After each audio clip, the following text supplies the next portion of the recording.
Kapalaran ng Pisces ngayong araw ng January 29. Pisces. Kaya sabi po dito na may mga, kung kayo daw po may negosyo, parang hindi maganda ang negosyo nyo daw po sa ngayon. Kailangan nyo i-manage ng mabuti. Parang meron kayong sitwasyon na sinimulan pero hindi natapos. Kaya sabi rin dito na may magandang balita na paparating tungkol sa pera. Ingatan nyo lang daw po ang inyong pong kalusugan. Huwag daw po mag-isip ng mga problema.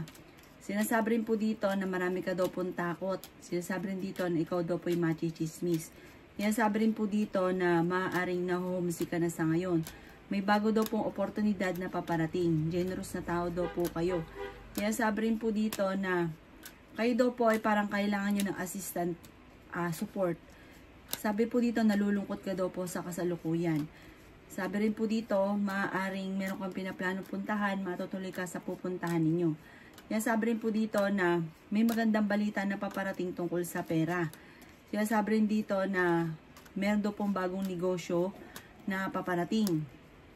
Sinasabi rin po dito na may kasaganahan ka na paparating. Sabi rin po dito na may magandang oportunidad na darating sa inyo. Parang hindi ka masaya sa pamilya ninyo sa ngayon. Sinasabi rin po dito na meron daw pong proposal. Sundin nyo daw po ang sinasabi ng inyo pong kalooban. At sabi po dito, pag-isipang mabuti ang bawat desisyon. Magiging matagumpay daw po kayo. Yayaman daw po kayo, Pisces.